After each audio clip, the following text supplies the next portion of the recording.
Welcome everybody to this recording. My name is Dean McKay. I'm a professor of psychology at Fordham University, and I'm eager to talk to you about what will happen to our contamination fear after COVID-19. So after this health crisis passes, what can we expect to happen next? First, we need to just have some overview. As you all probably are aware, the Centers for Disease Control and Prevention have made some recommendations that we are following in this time. These are some of the main ones, like to wash your hands frequently with soap and for at least 20 seconds, to avoid close contact with people who are sick, to cover your mouth and nose with cloth when around others, and to clean and disinfect frequently touched surfaces. They include on their site a link to more hand washing tips. So for those who might wish to go beyond just their recommendations, they provide some detailed additional options that are available here at this page. One of the things that is also interesting about these recommendations is that if we were not in the middle of a pandemic, these recommendations resemble behaviors that individuals with clinically severe contamination fear based on obsessive compulsive disorder struggle with every day when we're not in the midst of a pandemic. So some information for you to be aware of so that you can distinguish between what you're going through now, trying to cope with the pandemic, versus what actual contamination fear associated with OCD looks like.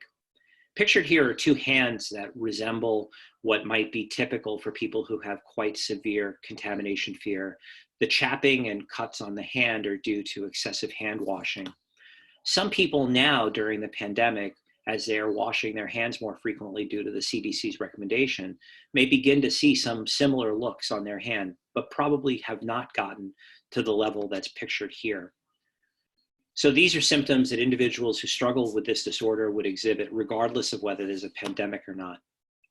The sufferer would prefer not to do this behavior, just like most of us would, but do because of the pandemic. However, for the sufferer, they see these actions as senseless, while at the same time feeling that it's essential. So think about the difference. For those of us who are struggling with the pandemic, we see these things as sensible and feel it is essential. And these symptoms of OCD in the sufferer who has this condition year-round will have very significant functional disability. If you're feeling anxious during the health crisis, first of all, it's important to remember that you're hardly alone. Most people are feeling some anxiety due to the health crisis. There are some very good reasons. First of all, we have a great deal of increased uncertainty around our own physical health. This is fostered by a number of different sources. One of them is the fact that we know that the illness is around, but it's not seen. The second is that the information that we're getting suggests that people can get sick after a period of time of having the condition without expressing any symptoms. The third is that information that's presented might contribute to the uncertainty if there is inconsistency in the way that it's been delivered. In addition to this, the actions of other individuals who might be ignoring the recommendations can foster anxiety in those of us who are. The reason is that we have information about what can foster the spread of the contamination, but then there are plenty of other people who have what is termed an overdeveloped sense of optimism.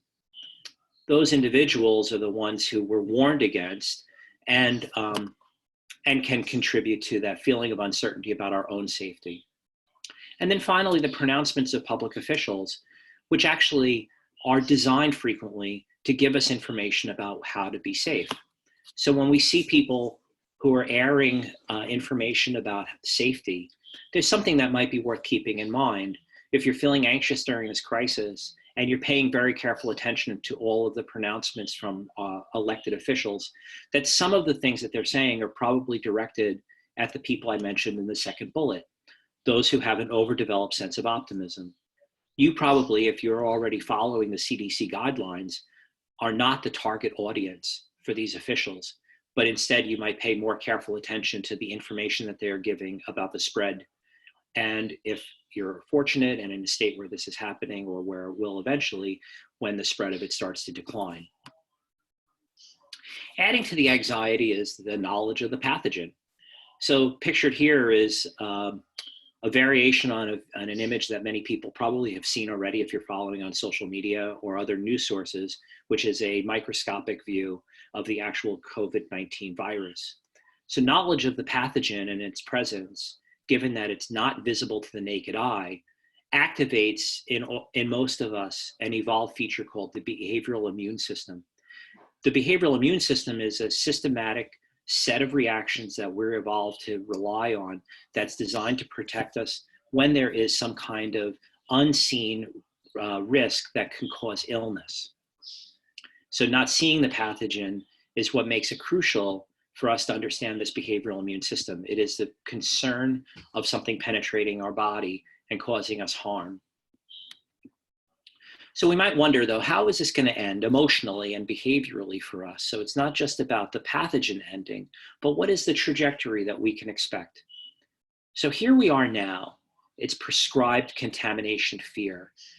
The public recommendation is to be concerned and wary about how we interact in other settings with other people, because there is that unseen danger of pathogens that we mentioned just before. When it comes clear that it's probably coming to an end, then there's an immediate phase when it immediately ends, when that day finally comes where the public officials and the recommendations from health experts is for us to be able to begin to again freely move about. There'll be a tentative discarding of precautions. So we may go through a period of time where we will see scenes like in this picture, where maybe many people are going to not have a mask, but some people will, because there'll be that real hesitancy about discarding the things that had created some comfort around the danger of contracting COVID-19 now. The long-term end is that there'll be a close to normal return, and the precautions that we're taking now will be just a memory. At that point, then there may be some residual changes, and there's been a lot of discussion about things never really returning to normal. But the reality is that there probably will be much closer a resemblance to what things were like prior to it than a closer resemblance to what things are like currently.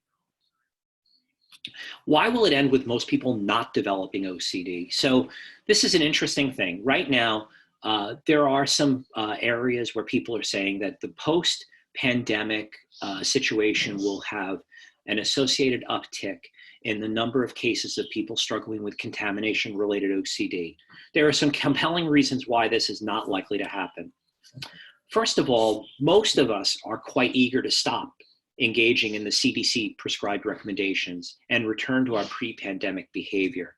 So we're still currently in a situation where these actions are seen as perhaps uncomfortable, not normal, and things that we're eager to discard because our feeling is that prior to the pandemic, the risk of contagion was low and we didn't engage in a lot of these precautions.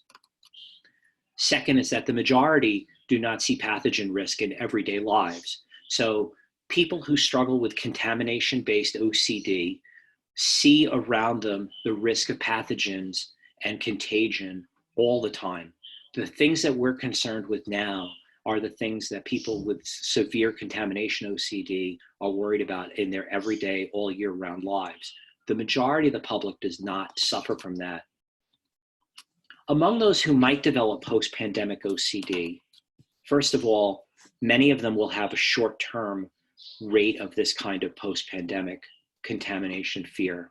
So that awkward return to normal for some people will be slower, but ultimately it will take hold. And that's because of the idea that many of these individuals probably previous to the pandemic did not struggle with contamination concerns, but maybe had a somewhat higher than normal level of concern with contaminants. For those who do in fact develop OCD or are diagnosed afterwards, likely they fall into two categories. One, those individuals may have had a proneness to anxiety prior to the pandemic. And so this was the single event that led to the development of the disorder. And if it were not this event, perhaps it would have been something else that would have been specific to their lives. Or the individual may have already had obsessive compulsive symptoms that they were struggling to manage. And then this particular crisis led to a full exacerbation that necessitates treatment. So from the majority of people, how can you manage in this time? First of all, if your day is relatively unstructured, as it is for many people now, You should schedule a few things every day that could be done safely. Find some things that are enjoyable, so include something pleasant each day, or other activities that you've been planning to do and have been putting off because you were just simply too busy. You should manage your news exposure. So I'd mentioned before that the public official pronouncements are useful, and at the same time, a portion of that is directed at individuals who have that overdeveloped sense of optimism. Too much news consumption can really exacerbate a lot of anxiety, so you should manage it. Keep it limited to only a certain amount of time per day. The one thing that would be really probably disastrous would be to leave on the 24-hour news channels all day long and have that flowing in the background or where you're directing your attention to it. That is certainly a formula for fueling more anxiety.